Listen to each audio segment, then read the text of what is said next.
আমি রোজা দিয়া শুরু করছিলাম। দেখেন দুইটা জিনিস, একটা হচ্ছে রোজা, রোজার উদ্দেশ্য আলাদা, আরেকটা হচ্ছে রমাজান মাস, রমাজান মাসের উদ্দেশ্য আলাদা। যেখানে আল্লাহ রোজার আলোচনা করেছেন সেখানে উদ্দেশ্য বলেছেন লাআল্লাকুম তাত্তাকুন, রোজা কেন রাখবা, যেন তোমরা গুনাহ ছাড়ার অভ্যাস তোমাদের তৈরি হয়। আর যেখানে রমাজান মাস আসছে সেখানে আল্লাহ বলেন শাহরু রমাদানাল্লাযী উনজিলা ফীহিল কুরআন, আমি এই মাসে কোরআন নাযিল করছি। আমাদের হযরত মুফতি তাকি ওসমানী দামাত বারাকাতুহুল আলিয়া বলেন যেখানে রোজার ব্যাপার আসছে এখানে উদ্দেশ্য হচ্ছে গুনাহ ছাড়ার অভ্যাস তৈরি করা, এটার উদ্দেশ্য আলাদা।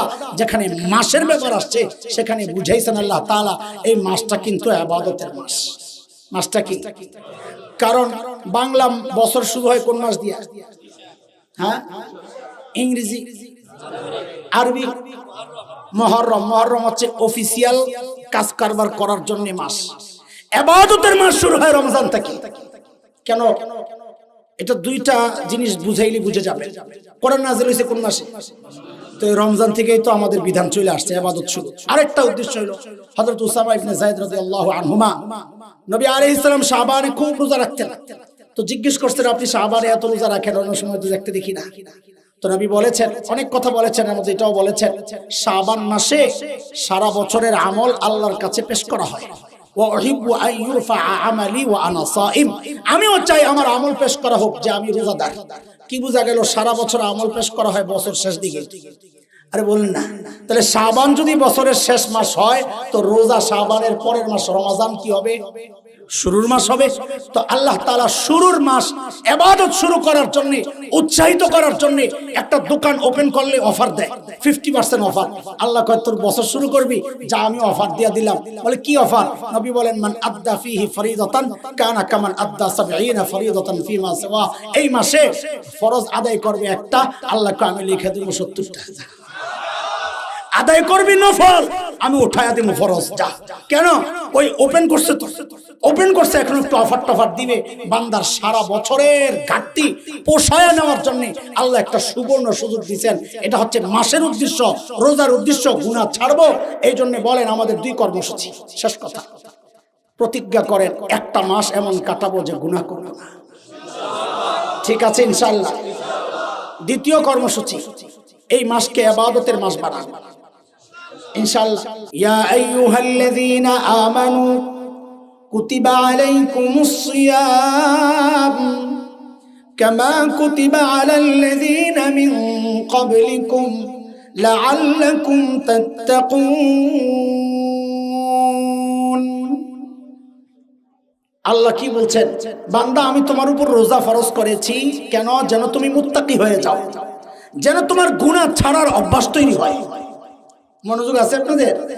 আচ্ছা শুনেন, রোজা রাখলে গুনাহ ছাড়ার অভ্যাস কেমনে তৈরি হয়? এই কেমনেটাই আমাদের গুনাহ ছাড়ার সহজ রাস্তার 4 নাম্বারটা খেয়াল করেন। রোজা রাখলে গুনাহ ছাড়ার অভ্যাস কেমনে তৈরি হয়? রাস্তা একটা পান্ডা হেঁটে যাচ্ছে, আমাদের হুজুর দেখছেন, এই এদিকে নামাজের রক্ত হইছে, আয় আমার সাথে নামাজ পড়। এখন হুজুর ধরছে, ছাড়তেও পারে না, কিন্তু ও জানে ওর পেন নষ্ট, ও জানে ওর মাসালা তো জানে, এই নাপাক পেন দিয়ে নামাজ পড়া যাবে না, কিন্তু হুজুরের এটা বলতেও তো পারছে না। ও চলে গেছে, খেয়াল করে, ও চলে গেছে হুজুরের সাথে, যাই কোন রকম হুজুর টুজুর কইরা নামাজের শরীক হয়ে গেছে। ও জানে আমার নামাজ হচ্ছে না, জানে না, জানে। তারপরেও এগুলা করছে, এই নাটকটা কেন? যেন হুজুরের কাছে ধরা না খায়। নামাজ শেষে হাসতে হাসতে আয়া পড়ছে, হুজুর আপনি কম চালাক, আমি আরো বেশি চালাই। এই মানুষটা যার কথা আলোচনা করলাম, এই মানুষটাও যদি রোজা রাখে, ঘরে একা একা, কেউ নাই, দরজা জানালা আটকানো, কেউ দেখে না, পিপাসায় কাতর, ক্ষুধায় কষ্ট পাচ্ছে, ফ্রিজে পানি আছে, শরবত আছে, খাবারও আছে, সে চাইলে খেতে পারে, কেউ দেখবে না, এই মানুষটাও যদি রোজা রাখে সে গোপনে খায় না। ঠিক কিনা কথা? কেন খায় না? সে বুঝে যে আমারে কেউ না দেখলেও কে দেখতেছে। রোজা রাখলে এই প্র্যাকটিসটা তৈরি হয়। হাকিম উম্মত মুজাদ্দিদে মিল্লাত হযরত মাওলানা আশরাফ আলী থানভী রাহমাতুল্লাহি আলাইহি বলেন, যেই অভ্যাস রমজান মাসে তৈরি হয় আল্লাহ এটা এত বরকত রাখছেন যে এই কাজটা সারা বছর করা সহজ করে দেয়। যে বান্দার এই অভ্যাস তৈরি হয় আমারে কেউ দেখছে না আল্লাহ দেখছে, সে গুনাহ করতে পারে না। প্রমাণ হচ্ছে রোজা। একজন অপরাধীও গোপনে খায় না, কোন অনুভূতির কারণে? যে আমারে কেউ না দেখলো, কে দেখতেছে? তো এই জন্য আমাদের বড়রা গুনাহ ছাড়ার জন্য চতুর্থ আরেকটা রাস্তা আমাদের সামনে রেখেছেন। বলে তিনটা বিষয় তুমি দিল আর দিমাগের মধ্যে বসাও। খেয়াল করেন কয় বিষয়? কয় বিষয়? এক নাম্বার, শুনেন, এই তিন বিষয় বুঝার আগে আরেকটা জিনিস বুঝেন। মানুষ গুনাহ করে দুইটা বিষয় তাকে উৎসাহিত করে। কয় বিষয়? এক হচ্ছে সে যখন একা একই হয়, একা একা হইলে সে ভাবে আমি তো একা। আরেকটা হচ্ছে সে ভাবে আমার কেউ দেখে না। দুইটারই জবাব আল্লাহ দিয়েছেন, তুই একা না, হুয়া মাআকুম আইনামা কুনতুম, তুই যেখানে আসিস আমি আল্লাহ আছি। কেউ দেখে না, এর জবাব আল্লাহ দিয়েছেন, আলাম ইয়ালাম বিআন্নাল্লাহ ইয়ারা, সে জানে না আমি তাকায় আছি। ও দোস্ত, গুনাহ করার সময় তিনটা বিষয় মাথায় ঢুকানো, দিল আর দিমাগের মধ্যে বসানো।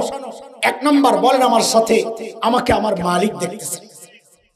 ঠিক না? আমি যা বলি তা বলেন। বলেন এক নাম্বার কি? চতুর্থ গুনাহ ছাড়ার সহজ রাস্তা হচ্ছে এই তিন কথা দিল দিমাগের মধ্যে বসানো। যে এক নাম্বার, তিন কথার এক নাম্বার, আমাকে কে দেখতেছে? আমার মালিক দেখতেছেন। মায়ার সাথে বলেন শব্দটা, আমাকে কে দেখতেছেন? আরে আল্লাহ তো আমি বলতে পারতাম, কে দেখতেছেন? আপনি মনে মনে ভাবতেছেন হুজুর ঘুরাইয়া বলার দরকার কি, ডাইরেক্ট আল্লাহ বললে কি সমস্যা? কোনো সমস্যা নাই। মালিক বলার মধ্যে একটা মতলব আছে। কি মতলব? আমি ওদিকে যাইতে, আমি সাইড চাইছিলাম আজকে সব বাদ দিয়ে কথা কম, সাইডে গেলে আমার ঝামেলা হয়। সূরা ফাতিহা পড়েন না আপনারা? মালিক ইয়াউমিদ্দিন পড়েন, পড়েন। অর্থ কি বলেন? উত্তর তো সঠিক কি দিবসের মালিক? অনেকে বলে ফেলে কিয়ামত দিবসের মালিক। না, বলেন কিসের মালিক? বিচার দিবসের মালিক। আচ্ছা, আমাদের হাইকোর্টে যিনি বিচার করেন তাকে মালিক বলে না বিচারক বলে? সুপ্রিম কোর্টে, সাধারণ কোর্টে বিচার যিনি করেন তাকে কি বলে? তো বিচারকের কোনো আরবি শব্দ নাই? আছে হুজুর? হাকিম আছে, কাজী আছে, আর কত শব্দ আছে। বিচারকের জন্য তো আরবি শব্দ আছে। বিচার দিবসের বলেন না, যিনি বিচার করেন তাকে কি বলে? বিচারক বলে না মালিক বলে? তো আরবিতে বিচারকের কোনো শব্দ নাই, কথা বলে। তা আল্লাহ বিচারক নিজেকে না বইলা মালিক কেন বললে? প্রশ্নটা বুঝে আসছে না আপনাদের? বলে মালিক বলার কারণ আছে। মুহাক্কিকিনরা বলেন বিচারক আর মালিকের মধ্যে পার্থক্য আছে। কি পার্থক্য? বলে বিচারক বিচার করেন সংবিধান অনুযায়ী, এর বাহিরে যাওয়ার কোনো সুযোগ নাই। আদালতে যারা বিচার করেন সংবিধানের বাহিরে যায় বিচার করার কোনো সুযোগ। এই টুপিটার মালিক আমি। আমি যদি টুপিটা কাউকে ফ্রিতে দিয়ে দেই, কারো কিছু বলার আছে? কেন নাই? আমি মালিক। আমি যদি টুপিটা কারো কাছে 10 টাকায় বিক্রি করি, কারো কিছু বলার আছে? কেন নাই? আমি মালিক। আমি যদি ফালায়া দিই কাউরে না দিয়া, কারো কিছু বলার আছে? কেন নাই? আমি মালিক। মালিকের কোনো সংবিধান নিয়ম, আমার যা ইচ্ছা আমি তা করবো, তোর কি? আল্লাহ তাআলা নিজেকে বিচার দিবসের বিচারক না বলে মালিক কেন বললে? তা আমাদের বড়রা বলেন, আরে এটা আমার জন্য অনেক বড় একটা আশার অবস্থা, রাস্তা খুলছেন আল্লাহ তাআলা। আল্লাহ যেন বলতে চান, বান্দারে তুই নামাজ পড়স নাই, আমি যদি বিচারক হইতাম সিস্টেম মতো বিচার কইরা তোরে জাহান্নামে পাঠায়া দিতাম। তুই রোজা রাখস নাই, আমি যদি বিচারক হইতাম সিস্টেম মেনে তোকে জাহান্নামে পাঠায়া দিতাম। কিন্তু আমি তো আজকে বিচারক না, আমি মালিক, বিচার দিবসের মালিক। মালিকের কোনো সিস্টেম চলে না। তুই আজীবন গুনাহ করছস, আমি চাইলে সব মাফ কইরা তোরে জান্নাত দিয়ে দিতাম। বুঝে আসছে না কথা? ওই জন্যই বারবার ওইটা বলাইতেছি। বলেন আমাদেরকে কে দেখতেছে? আবারও কয় আল্লাহ। আরে মালিক বলার মধ্যে আল্লাহর কাছে একটা চাওয়া আছে গোপনে, সেটা হইলো আল্লাহ আপনি তো আল্লাহ, ঠিকই আছে, আল্লাহর জাতের নাম। মালিক বলার মধ্যে আলাদা একটা চাওয়া আছে যে আপনি তো মালিক, আমি তো অপরাধী, সিস্টেমে ফালাইয়া দিলে আমি শেষ হয়ে যাব, কিন্তু আপনি তো সিস্টেমের ধার ধারে না। আপনি চাইলে আমার ওই সব গুনাহ বাদ দিয়ে আমার জান্নাত দিয়ে দিতে পারেন। মালিক বলার মধ্যে একটা ভিতরে রহস্য তো আছে, ওই রহস্য বুঝেই ডাক দিতে হবে। বলেন কি বলতে হবে? তো কয় কথা দিল আর দিমাগের মধ্যে বসাইতে হবে? 3 কথা, খেয়াল করে। 1 নম্বর বসাইতে হবে, আমাকে কেউ না দেখলেও কে দেখতেছেন? আমার মালিক দেখতেছেন। মাশাআল্লাহ, দিল থেকে বলেন কে দেখতেছেন? মালিক শুধু দেখেন না, আমি আপনি যখন গুনাহ করি মালিক পেছন থেকে ডাকতে থাকে। কি করতে থাকে? কি বলে ডাকেন? কোরআনুল কারীমের সূরা ইনফিতারের মধ্যে আল্লাহ এটাও জানায় আছে। কি বলে ডাকে? ইয়া আইয়ুহাল ইনসান মা গররাকা বিরাব্বিকাল কারীম। ও মানুষ, ওই কারীম রবের ব্যাপারে তোমাকে কে ধোঁকায় ফেলায়? দোস্ত, এই ডাক্তার ওজন কত এটা বুঝতে হলে কারীমের অর্থ বোঝা লাগবে। কারীমের অর্থ না বুঝলে এই ডাকের ওজন বোঝা যাবে না। কারীম কাকে বলে? কারীম কাকে বলে? আরবিতে কারীম বলে ওই দাতাকে যিনি না চাইতেই দেন। এবার একটু বুঝে শুনে বলেন, আমার এই চোখটা চায়া পাইছি না না চায়া? কান চায়া পাইছি না না চায়া? জিহ্বাটা চায়া পাইছি না না চায়া? একবারে বলে ফেলেন, শরীরের কোন অঙ্গটা চট্টগ্রাম ঢাকা হাইওয়ে রোড অবরোধ কইরা আন্দোলন কইরা আল্লাহর কাছ থেকে চাইয়া? কথা কথা একটাও না, সব আল্লাহ না চাইতেই দিছে। যেই দাতা, যেই জাত না চাইতেই দেন তাকে কি বলে? মালিক বলে। আল্লাহ বলছেন বান্দারে কারীম বলে, মালিক না কি বলে? কারীম বলে। আল্লাহ বলছেন, ওরে বান্দা, ওই কারীম রবের ব্যাপারে তোরে কে ধোকায় ফেললো? এই কথার ওজনটা বোঝার জন্য একটা উদাহরণ বুঝেন। আমাদেরকে আল্লাহ আল্লাহ রসুল বাদ দিলে সবচেয়ে বেশি ভালোবাসেন। আগে একবার বলছি কে? আল্লাহ আল্লাহ রসুল বাদে এগুলো আল্লাহ আল্লাহ রসুলকে আনা যাবে না। সবচেয়ে বেশি ভালোবাসে মা। মার কলিজায় কত দরদ আর ভালোবাসার মহাব্বত আমি কেমনি বুঝাবো? আমি তো মা না, এটা শুধু মা জানে। মাকে যে আল্লাহ বানাইছেন সে আল্লাহ জানে। আগে একটা উদাহরণ দিছি মায়ের দরদের কথা, আমার মায়ের কথা বলেছিলাম, মনে আছে না? আমরা এটা বলতে পারবো না, তবে কোরআন সুন্নাহ পড়ে মাসআলা শিখে যেটা জেনেছি অনুমান করতে পারি মার দরদ কত। যেমন একটা মাসআলা আপনাদেরকে শোনাই। একটা মাসআলা তো এমন, কোন সন্তান যদি বাবা মার আগে ইন্তেকাল করে তো বাবা তো সন্তানের লাশের পেছনে পেছনে যেতে পারে, বাবা তো সন্তানের কবরেও নামতে পারে। বলে কেন? বাবার কলিজায় কি দরদ মায়া নাই, ভালোবাসা নাই? বলে আচ্ছা। বাবাও চিৎকার করে করে কাঁদবে, বাবাও বুক চাপড়াবে, কিন্তু বাবাকে আল্লাহ ওই শক্তি দিয়েছেন সন্তানকে দাফন করে বাবা উপরে ওঠার মতো ক্ষমতা রাখে। কিন্তু কোন মায়ের জন্য সন্তানের লাশের পেছনে যাওয়া চলবে না, কোন মায়ের জন্য সন্তানের কবরে নামা চলবে না। কেন? দুনিয়ায় এমন কোন মা নাই যে সন্তানকে দাফন করার জন্য কবরে নামবেন, সন্তানকে দাফন করে সুস্থ অবস্থায় উপরে উঠবেন, এমন কোন মা নাই। নিজেও লাশ হইয়া শুয়ে পড়ে। আমি একটু জিজ্ঞেস করতে চাই আপনাদের কাছে, আমি ওই আয়াতের ওই ডাক্তার ওজন বুঝাইতেছি, একটু জিজ্ঞেস করতে চাই, মার কলিজায় যে এত মায়া, একটু বুঝে শুনে বলেন তো কেন মা আমার কান বানাইছে, চোখ তো বানাইছে, জিহ্বা, হাত পাও, তো কি বানাইছে? বলেন না, কি বানাইছে? কিচ্ছু বানান নাই। অল্প কয়েকদিন ভাড়াটিয়ার মতো পেটে ধারণ করেছেন, লালন করেছেন, জন্মের পর পালন করেছেন, তাতেই মার কলিজায় এত মায়া, তাতেই মার কলিজায় এত মায়া। আহ আহ, তাইলে যে আল্লাহ আমার চোখ বানাইছেন ওই আল্লাহর কত, যে আল্লাহ আমার কান বানাইছেন ওই আল্লাহর কত মায়া, যে আল্লাহ আমার হাত পাও বানাইছেন ওই আল্লাহর কত মায়া, যে আল্লাহ আমাকে এত এত নিয়ামত দিয়া বাঁচায় রাখছেন ওই আল্লাহর কত মায়া। আরে মায়াটা বুঝেন না? ভাবেন কোনদিন? মায়া বুঝেন, ভাবেন? আমি আপনি যখন দরজা জানলা আটকায়া ভেতরে গুনাহ করি, ভেতরে গুনাহ চলছে, ভেতরে গুনাহ চলছে, ওই গুনাহ অবস্থায় আমার মালিক দরজার নিচে দিয়া বাতাস আর অক্সিজেন পাঠায়া দেন যেন আমি মইরা না যাই। এবার ওই ডাক্তার ওজন বুঝে আল্লাহ যে পেছন থেকে ডাকতে থাকেন, আমি আপনি যখন গুনাহ করি আল্লাহ ডাকতে থাকেন, কি বলে? ইয়া আইয়ুহাল ইনসান মা গররাকা বিরাব্বিকাল কারীম। আই বান্দা, ওই কারীম রবের ব্যাপারে তোরে কে ধোকায় ফেলছে? মানে কি? আরে তুই যে চোখ দিয়ে ওই নায়ক নায়িকা দেখতেছস, ওই চোখ তো ওরা তোরে দেয় নাই, এটা আমি কারীম রব দিছি, তুই চাস নাই, আমি মায়া করে দিছি। আমার মায়া করা দেওয়াই নিয়ামত তুই আমার বিরুদ্ধে লাগাইতেছস। যে কান দিয়ে তুই গুনাহ করতেছস, ওই কান তো তোর ওই গায়ক গায়িকা দেয় নাই, আমি আল্লাহ দিছি।